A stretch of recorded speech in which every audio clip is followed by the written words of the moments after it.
Hello and welcome to the first race of the Utica Home Track Series. We came to the beautiful Bristol Motor Speedway for our first event. 25 cars will be in the entry list for each event. 25 cars show up to this race, so no cars fail to qualify. That's the starting lineup. Josh LeMayo in the 61 for Kick-Ass Motorsports. He got the pole for today's event in the number 61 US Chrome Ford. A lot of great competitors out there. He's going to have to try and defend his lead. But he's been running very well in practice, running really well in the race. He would lead very early on. Early problems for the 40 of Andrew Wiegand. He would run over some debris, tire punctured. That would send him a few laps back.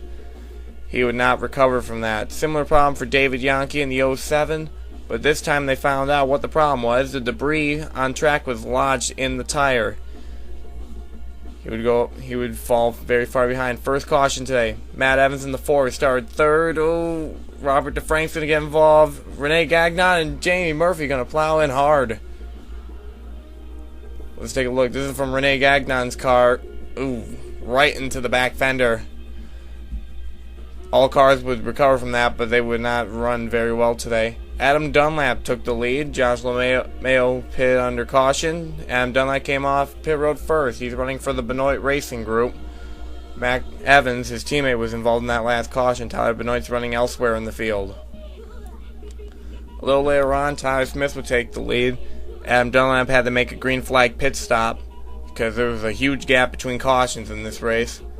He's defending against some lapped cars, and look at that move. A lot of momentum coming out of the turn. More green flag pit stops. Robert DeFrank would take the lead for a few laps on pit road. He would get the bonus points, but Josh LeMayo would be right back in front soon afterward. He was leading a lot of laps today.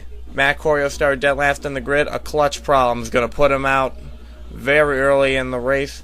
Not even halfway. The 8-car for Citadel Motorsports not having a good day. He finishes where he started, last. Dan O'Neill in the 02 would take the lead soon afterward. A lot of green flag pit stops were causing the lead change a lot. Then we had another caution a few laps later. Sam Yankee in the 73 is going to spin, but oh! Brian Broke going to plow right in the 42 car.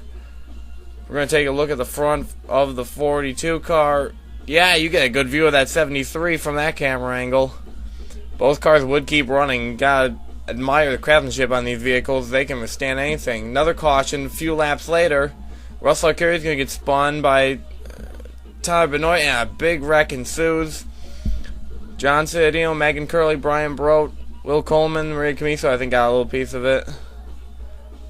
This is from John Citadino's roof cam, and yeah, he's not going to go out, but he would finish really poorly given his starting spot of 4th. Tyler Smith on pit road would come off as the leader. That unsponsored vehicle has been running very well today, and I wouldn't be surprised if he was sponsored for the next race. He's been running really well as a single owner driver team. Adam Dunlap's going to bring out the last caution of today. He's going to spin, and ooh, Jamie Murphy going to crash right into the 64 car. Maria Camiso nicks the front, and yeah, not good for her. She would finish on the lead lap, however. Not going to hold her off that much. 30 laps of racing went by without a lead change. Tyler Smith battling with the 66 of Brian Valentine, but it's not going to be enough. The unsponsored number 31 that starts 16th on the grid would go and take the win here at Bristol, our inaugural race. Very good job by the crew at the Smith Motorsport team. And I can definitely see him getting sponsored next race. Final results, Tyler Smith will take the win. Brian Valentine, a great run, second. Tyler Benoit, despite getting into a caution. Dan O'Neill, who led some laps. Robert DeFrank. Megan Curley from 24th. Shelby LeGray, Adam Dunlap, Jamie Murphy, and Don Corio Jr., who finished 1 lap off the pace. That was your top 10. Here's your top 10 in points after 1 of 19 races. Pretty much the same. Tyler Smith has a 2-point advantage because he led some laps. We see a couple ties in here. But overall, not too much change in points other than a few ties. Join us next week when we go to Talladega This is the Utica Home Track Series.